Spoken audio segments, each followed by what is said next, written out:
ಪಟ್ಟಣ ಪಂಚಾಯಿತಿ ನೂತನ ಅಧ್ಯಕ್ಷರಾದ ತಾಯಿರಾ ಬೇಗಂ ಅವರ ಅಧ್ಯಕ್ಷತೆಯಲ್ಲಿ ಹಾಗೂ ಉಪಾಧ್ಯಕ್ಷರಾದ ಜಯಮ್ಮ ಹಾಗೂ ಪಟ್ಟಣ ಪಂಚಾಯಿತಿ ಮುಖ್ಯ ಅಧಿಕಾರಿಯಾದ ಸ್ವಿಪನ್ ಪ್ರಕಾಶ್ ಅವರ ಉಪಸ್ಥಿತಿಯಲ್ಲಿ ಮೊದಲ ಮಾಸಿಕ ಸಭೆ ನಡೆಸಲಾಯಿತು.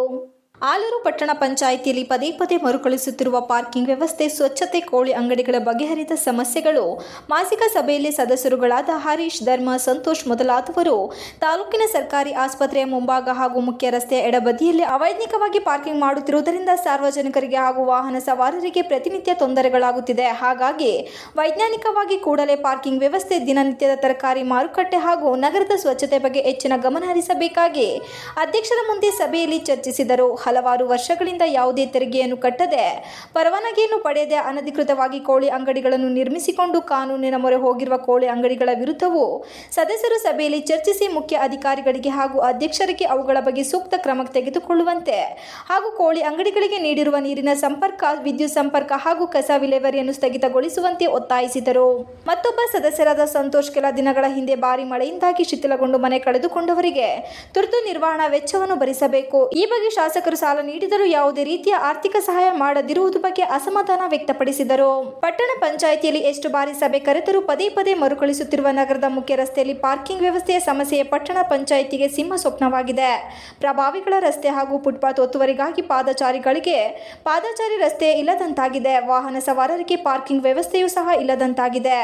ರಸ್ತೆ ಬದಿಗಳಲ್ಲಿ ದ್ವಿಚಕ್ರ ವಾಹನಗಳಂತೂ ಅವೈಜ್ಞಿಕವಾಗಿ ಒಂದರ ಹಿಂದೆ ಒಂದರಂತೆ ನಿಲ್ಲುತ್ತವೆ. ಇನ್ನು ಕಾರು, ಜೀಪು, ಆಟೋಗಳಂತೂ ದ್ವಿಚಕ್ರ ವಾಹನಗಳ ಪಕ್ಕದಲ್ಲಿಯೇ ರಸ್ತೆಯಲ್ಲಿ ಉದ್ದಕ್ಕೂ ನಿಂತಿರುತ್ತವೆ. ಆಲೂರಿನಲ್ಲಿ ಟ್ರಾಫಿಕ್ ಪೊಲೀಸ್ ಅಂತೂ ಇಲ್ಲವೇ ಇಲ್ಲದಂತಾಗಿದೆ. ರಸ್ತೆಯಲ್ಲಿ ಕೆಎಸ್ಆರ್ಟಿಸಿ ಬಸ್ಗಳಾಗಲಿ ತಮ್ಮ ತಮ್ಮ ವೈಯಕ್ತಿಕ ವಾಹನಗಳಾಗಲಿ ಸಂಚರಿಸಿರುವುದಿಲ್ಲ. ಕೆಲವೊಮ್ಮೆ ಟ್ರಾಫಿಕ್ ಜಾಮ್ ಆದರೆ ಆಂಬ್ಯುಲೆನ್ಸ್ಗೂ ಸಹ ದಾರಿಯನ್ನು ಬಿಡುವುದಿಲ್ಲ. ಈ ಟ್ರಾಫಿಕ್ ಸಮಸ್ಯೆ ಹಾಗೂ ಪಾರ್ಕಿಂಗ್ ಸಮಸ್ಯೆ ಸದ್ಯಕ್ಕಂತೂ ಬಗೆಹರಿಯುವ ರೀತಿ ಕಾಣುತ್ತಲೇ ಇಲ್ಲ. ಯಾಕಂದರೆ ಪಟ್ಟಣ ಪಂಚಾಯಿತಿಯ ಮುಂಭಾಗದಲ್ಲಿ ದೊಡ್ಡ ದೊಡ್ಡ ಕಟ್ಟಡಗಳು ಹಲವಾರು ವರ್ಷಗಳಿಂದ ಇವೆ. ಅಷ್ಟೇ ಅಲ್ಲದೆ ಪಟ್ಟಣದ ಮುಖ್ಯ ರಸ್ತೆಯಲ್ಲಿ ಕೆಎಸ್ಆರ್ಟಿಸಿ ಬಸ್ ನಿಲ್ದಾಣದ ಅಕ್ಕಪಕ್ಕದಲ್ಲಿ, ಆರಕ್ಷಕರ ಠಾಣೆಯ ಅಕ್ಕಪಕ್ಕದಲ್ಲಿ ಹಲವಾರು ವರ್ಷಗಳಿಂದ ದೊಡ್ಡ ದೊಡ್ಡ ಕಟ್ಟಡಗಳು ಪಾದಚಾರಿ ರಸ್ತೆಯನ್ನು ಚರಂಡಿಯನ್ನು ಪ್ರತಿನಿತ್ಯ ನುಂಗುತ್ತಾ ಬರುತ್ತಿದೆ. ಆರಂಭದಲ್ಲಿ ಚಿಕ್ಕ ಮರವಾಗಿದ್ದಾಗಲೇ ಸಂಬಂಧಪಟ್ಟ ಅಧಿಕಾರಿಗಳಾಗಲಿ ಜನಪ್ರತಿನಿಧಿಗಳಾಗಲಿ ಸರಿಯಾದ ಕ್ರಮ ತೆಗೆದುಕೊಂಡಿದ್ದರೆ ಸಮಸ್ಯೆಗಳು ಇಷ್ಟೊಂದು ದೊಡ್ಡ ಹೆಮ್ಮರವಾಗುತ್ತಿರಲಿಲ್ಲ. ಪಟ್ಟಣದಲ್ಲಿ ಪಾರ್ಕಿಂಗ್ ವ್ಯವಸ್ಥೆ ಹಾಗೂ ಪ್ರತಿನಿತ್ಯದ ತರಕಾರಿ ಮಾರುಕಟ್ಟೆ ಹಾಗೂ ನಗರದ ಸ್ವಚ್ಛತೆ ಸಮಸ್ಯೆಗಳೇ ಪದೇ ಪದೇ ಮರುಕಳಿಸುತ್ತಿದ್ದು ಅಧಿಕಾರಿಗಳನ್ನು ಜನಪ್ರತಿನಿಧಿಗಳು ಪ್ರಶ್ನಿಸುವವರೇ ಇಲ್ಲದಂತಾಗಿದೆ.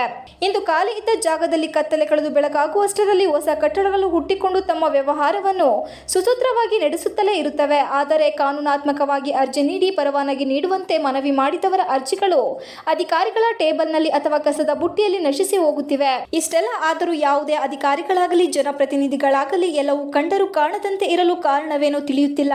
ಪ್ರತಿನಿತ್ಯ ಹೀಗೆ ನಡೆದುಕೊಂಡು ಪಟ್ಟಣದ ಮುಂದಿನ ಗತಿಯೇನು? ಇದನ್ನು ಪ್ರಶ್ನಿಸಲು ಯಾವ ಮೇಲಧಿಕಾರಿಗಳು ಇಲ್ಲವೇ? ಹೀಗೆ ಆಗುತ್ತಾ ಹೋದರೆ ಪಟ್ಟಣದ ಅಭಿವೃದ್ಧಿ, ತಾಲೂಕಿನ ಅಭಿವೃದ್ಧಿಯ ಗತಿಯೇನು? ಸಂಬಂಧಪಟ್ಟ ಅಧಿಕಾರಿಗಳ ಹಾಗೂ ಜನಪ್ರತಿನಿಧಿಗಳ ಕಾರ್ಯವೈಖರಿಯನ್ನು ನೋಡಿದರೆ ಉಂಡು ಹೋದ ಕೊಂಡು ಹೋದ ಎನ್ನುವಂತಿದೆ ಎಂದರು. ಮಾಸಿಕ ಸಭೆಯಲ್ಲಿ ಪಟ್ಟಣ ಪಂಚಾಯಿತಿ ಅಧ್ಯಕ್ಷೆ ತಾಯಿರಾ ಬೇಗಂ, ಉಪಾಧ್ಯಕ್ಷೆ ಜಯಮ್ಮ, ಸದಸ್ಯರುಗಳಾದ ತೌಫಿಕ್ ಅಹಮದ್, ಸ್ನೇಕ್ ಬಾಬು, ರಾಣಿ, ಹರೀಶ್, ಧರ್ಮ, ಸಂತೋಷ್, ಪಟ್ಟಣ ಪಂಚಾಯಿತಿ ಮುಖ್ಯ ಅಧಿಕಾರಿ ಸ್ವಿಪನ್ ಪ್ರಕಾಶ್, ಮಂಜುನಾಥ್, ಗಣೇಶ್, ಗೀತಾ ಇನ್ನು ಮುಂತಾದವರು ಹಾಜರಿದ್ದರು.